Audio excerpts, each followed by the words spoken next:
Hey folks, it's Lindsay Huddles with SPS back in the building over at VegHead, a downtown Lansing plant-based restaurant. I'm looking forward to having a great conversation with Jaden Mangham, coming here to help us out today, talk a little bit on the SPSEdge show. I'm going to bring this a little bit closer to you, man.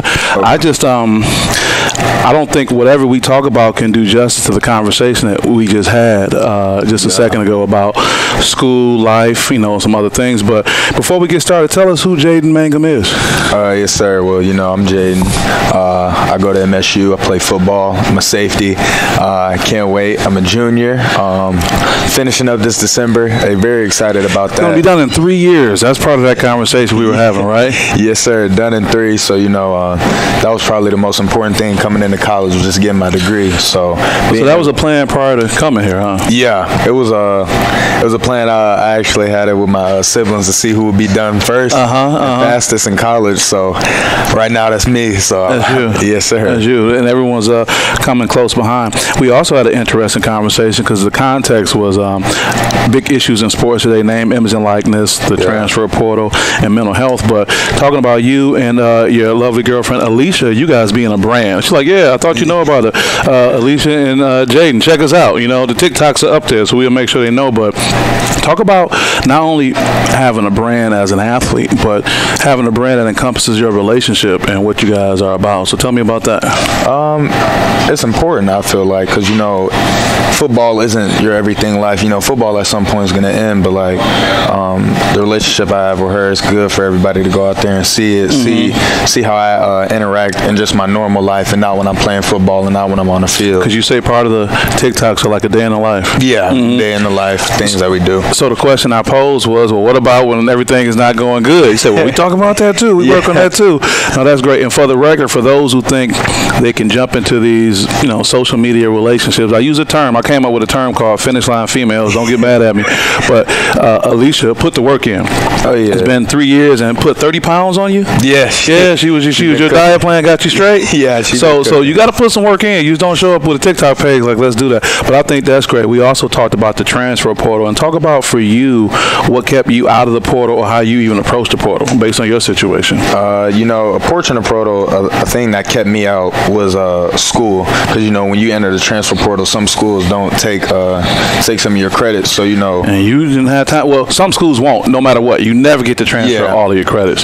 So you were saying, look, I got a 3-year plan. Yeah, I had a 3-year plan, and once I actually, the coaches that got on campus, and I actually had a chance to talk to them, I love what they were talking about. Coach Rossi, Coach Blue, Coach Meek, Coach Smith, like everything that they were telling us, I enjoyed it, and they said they were going to give us a fair opportunity to showcase our talents, and that's really all I could ask for. Sure. When they told me that, I just knew this was a place to. That's good, man. And then speaking of that, I've had the pleasure of coming over and interviewing you guys. We just did a great interview a few days ago. The new Tom Izzo football building. Talk about being transported into this new place, about being inside that place now. It's crazy. No, it's really it's nice. No, yes, we got a new nutrition room, new weight room, new locker room. It's all crazy, and we're still getting new stuff added. It's still coming through. Yeah, we actually we just saw a little sneak peek into our new team room, and it's really yeah. Oh, the team rooms. Yeah, new team. It's gonna be nice. Yeah. Okay. Famous Deion Sanders talking about you look good, play good. Talk about how having new facilities and what that does, you think, for the ability for the team to compete and be successful. It does a lot. A lot of kids, when they come somewhere and they look, like first thing they're gonna talk about is like your facilities. That's the talk all the time on the trips. Yeah. Like if your facilities are nice, a lot of the kids they're gonna start talking about that, talking about the program and all of that. And once you do that, and kids want to be there, that's when they're gonna start coming in. Yeah. So you're gonna be ushering in, this new, wave of opportunity for that. Talk about what you feel this season is going to be like for you as a player. I feel it's going to be great. I think this is a big year for me. A lot of stuff to prove, a lot of stuff to go out there. I would say there is, yes. Okay. I would say there is. What does pressure mean to you? Pressure, I mean, just overcoming the expectations, really. Okay. Like overcoming the expectations. I like that. Because there's a lot of things that I got to go out there and prove to people that I can do and showcase. A big thing about me was my weight. There was a lot of people questioning, so that's what I've been working on the most. You had a team effort. You took care of that. Being able to address what people say may be a quote-unquote shortcoming. How is it in the life of an elite athlete, Big Ten football player, the potential to be a pro? Let's say we're going to be a pro. How is it dealing with the scrutiny when people tell you the other things you need to do and work on? How is that? I just take it. I listen to what they say, and I work on it because like I said, like the coaches, they're here to help you, not hurt you. Like a lot of people think you're not anti-coach. You're like, like coaches can be kind of wild sometimes, though. Yeah, so some coaches can definitely be wild, but at the end of the day, like most of the time, it's like love. Yeah. They're not here to hurt you or beat you down or any of that. Because like at the end of the day, you're always going to do good. Sure. But you have to know what you're doing bad so you can get better. Gotta know that because it's so easy to get caught up in that. Yeah. You're doing a great job. One of the other things we talk about, this tri-level discussion from NIL to the portal and now mental health. And Jaden, we're talking about mental health. We've talked about it a little bit more than just right now, but just what does that mean to you as an athlete right now? It's very important for me. Mental health is an important thing because you never know what somebody's going through. Like I said, a lot of people come in, smile, happy, but when they leave, like they could be down and you'll never know it. Like it's very important, especially as an athlete, because like you could be having the best game of your life. You could catch 2 picks, you could catch 2 touchdowns, but you drop a ball or you get beaten coverage. Now everybody's on social media saying, "Oh, this kid sucks," or "He doesn't deserve to be here." And I don't think people understand that takes a mental toll on people, because like you never like being told you're not good enough, and you doing all of this hard work, you having a great game, and you make one mistake and now everybody's turned against you. Like it's hard. It takes a mental toll. What does that do? Because that sounds like a callus form. I don't know if you ever, when you're doing pull-ups or something, you get that callus. Do you end up creating a buffer between yourself and the fans because of the potential or something like that? Sometimes it's like, for me personally, I don't like to listen in during the season. During the season, I don't like to go on social media because do you disconnect you deactivate your account, or do you just don't pay attention to it? I just don't pay attention to it. That's a big thing to overcome, man. Yeah. You must not have no notifications coming up. But what about when they hit you like, "Man, did you hear what they said?" Or "Did you see this?" What about that? It's just like you just got to respond to them. Just be like, "Yeah, I mean, yeah, that's what they think, though."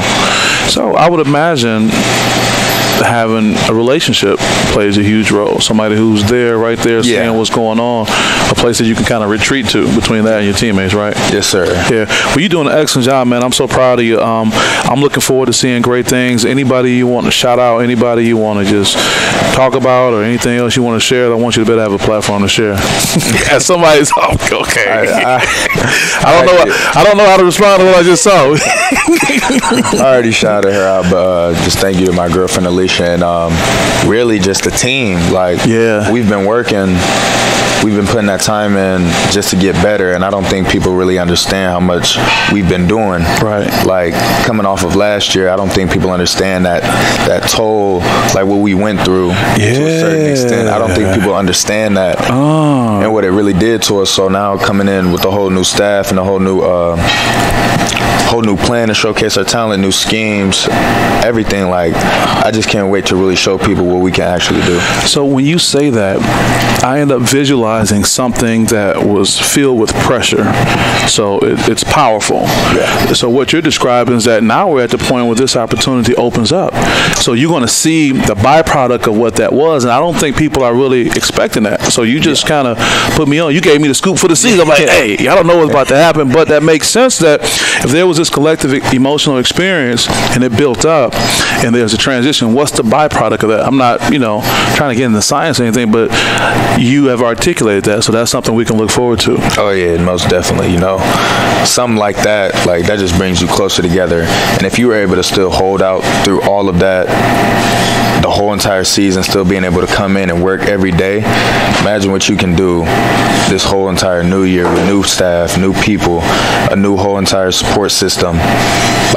Could you even imagine when you went through it then that you can be here now feeling like this? Was this even a figment of your imagination? It was crazy because when it happened, I didn't know what was going to happen. I didn't know what the future held for me because it was just so crazy. One small thing like that could change your life and your whole path. I'm just thankful that it was able to work out for me, and I'm still here. And universal plans like, I'm going to get my grades, I'm going to get up out of here, those help you withstand situations that you can say, well, I'm kind of good. I don't have to be about other things. We can go on and on, man. You're a great role model. You're a great representation for your team. I appreciate you, and I'm going to be here to support you, okay? And thanks for everything that you shared. Jaden Mangham holding it down. This is Lindsey Hudson with SPS over at VegHead, a downtown Lansing plant-based restaurant. We just had a good meal with some good people. We missed Carrie McGee and also Sean Elliott, the partners here. But we'll see you guys next time. Peace.